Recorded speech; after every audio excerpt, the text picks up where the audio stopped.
The Manhattan School and Reform Facility for Insufficiently Subservient Youth had obviously been put together in a hurry, but even so, it was already running smoothly. The fads seemed to like working with existing social structures in the worlds they conquered, and since the family unit was a big part of the human culture, the invaders cracked down heavily on people, especially children who didn't seem to have a home. Alice, Charles, me son, and I had no families, according to our hastily forged identities, so we had been sent to this facility where we would live until we became adults and could better serve the Fatic Empire by oppressing others, building things that aided in that oppression, or offering ourselves up as cannon fodder in one of the Empire's many wars. I knew that fads regarded children and adolescents as hardly better than animals. It was one of the reasons they were so irritated that a bunch of kids kept owning them.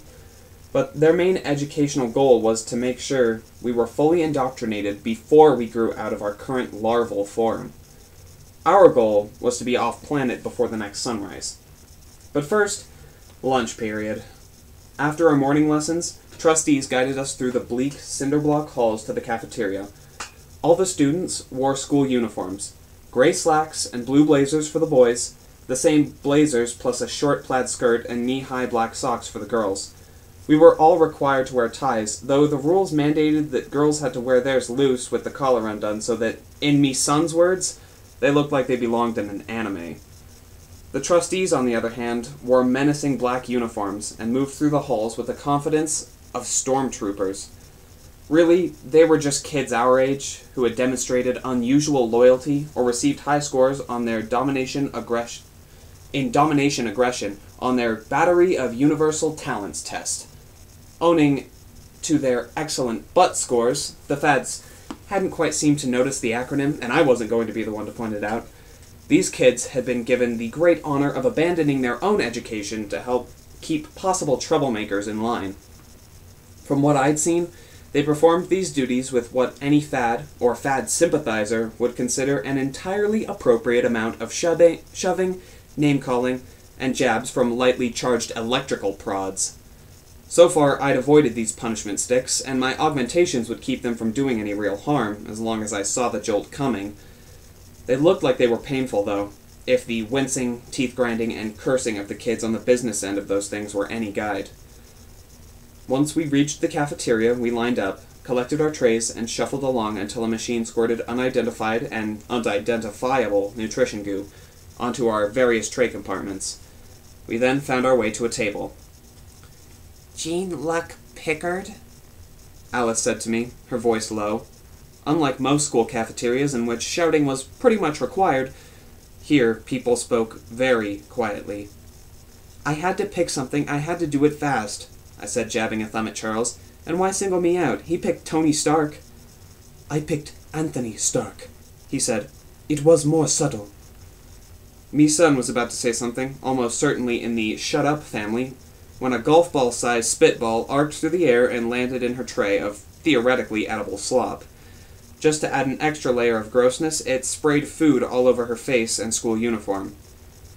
Me son was the person of our group who generally advocated restraint, but now she was also the person with alien gruel dripping into her eyes, so there was a pretty good chance she might make a pitch for giving restraint a rest.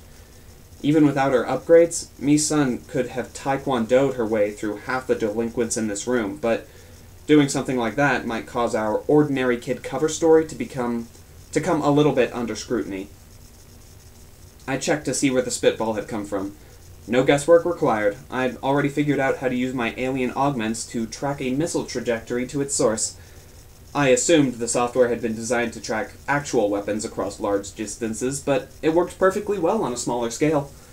A red line appeared across my field of vision, tracking the saliva bomb back to the lunchroom table of origin. "Take some calming breaths," I told me son. "Think of pretty flowers and sunsets while I deal with it." "You?" she asked while wiping goo off her face with one of those school cafeteria disposable napkins designed to resist ever absorbing anything. "You'll make it worse than me kicking him into tomorrow. Let Alice go, she's good at diffusing things." "I'm not sending Alice to deal with a bully," I said. "She's too nice. I can handle myself." "Then Charles, or send a greeting card, a fruit basket, anything but you." I found this Insulting. You don't think I can handle it? She slumped her shoulders, defeated by life. You'll go over there with the best intentions. You'll even do and say all the right stuff, and then one of two things will happen. Someone will utter a straight line that you cannot resist, and you will say something insulting and mildly funny, Charles proposed, thus snatching discord from the jaws of peace. Mildly? I asked. Or, Alice continued, in spite of being your own worst enemy, you'll somehow manage to not say or do anything wrong. You'll play it by the book, you'll be on the verge of resolving all the problems, when something unexpected will happen. Something entirely out of your control that will blow this whole operation. Wow, I said. You guys don't trust me at all. Of course we trust you, Alice said. Let's not get ahead of ourselves, Misan cautioned. Of course we trust you, Alice tried again. But there's a pattern we can't ignore. When we're dealing with messy situations, you're totally dependable. You're the guy we want when things get crazy and dangerous. But delicate, diplomatic operations, not your strength. I gritted my teeth for a moment. That's hurtful, because it's true, I said, deciding to be completely honest. These guys were the best human friends I'd ever had, and there was no point in acting all defensive. But I've learned a lot. I can diffuse with the best of them. And we can always unleash our ancient alien technology awesomeness and speed up the timetable if we have to, Charles suggested. That's a worst-case scenario, Alice said. We don't know 1/10 of what this tech can do. I don't think we're ready for a big fight.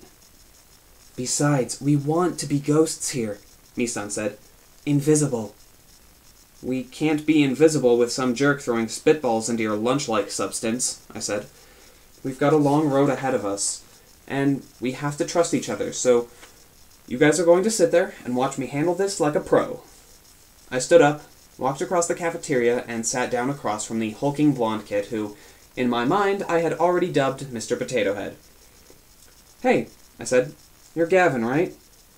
How do you know my name? He scowled at me. I shrugged. Roll call. There are a couple of things I wanted on the record.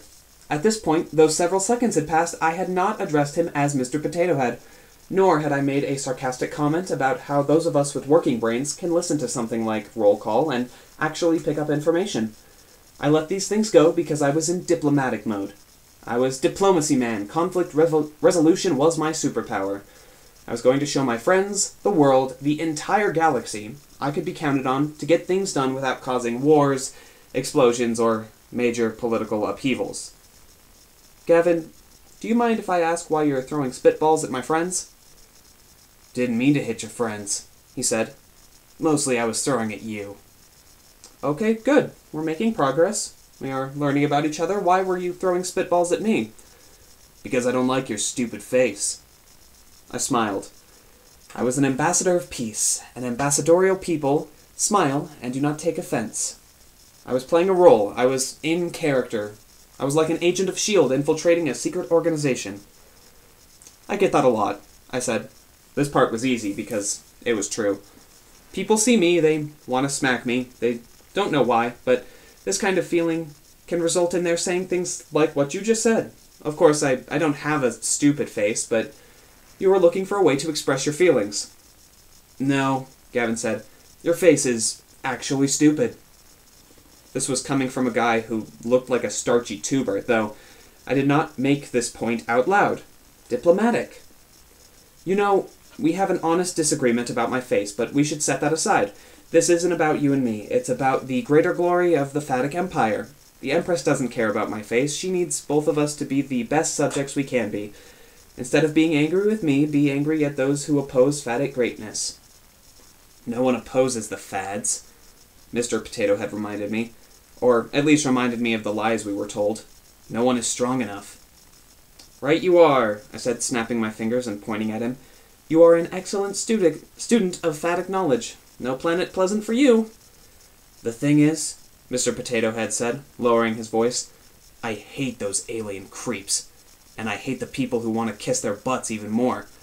So I'm going to keep throwing spitballs at you, because you're a lick spittle. Number one, There is absolutely nothing I own I would not have bet against this guy knowing the word lickspittle.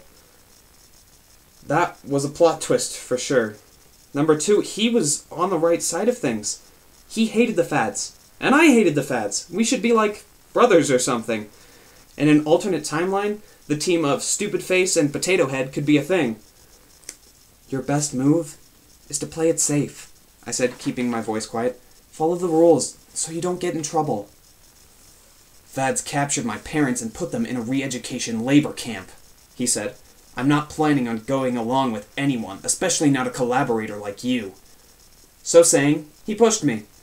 If I'd have seen it coming, I could have braced myself. My nanotech augments would have easily guarded me against it, but it surprised me, so I went crashing into the next table. Trays and plastic went flying. Cups of water spilled. Lunch trays arced through the air. A few kids actually screamed. From somewhere behind me, I could hear me son saying, "I told you!" I was scrambling to my feet when someone reached out and grabbed my arm, hoisted me the rest of the way up. It was one of the trustees, the uniformed kids who helped keep order.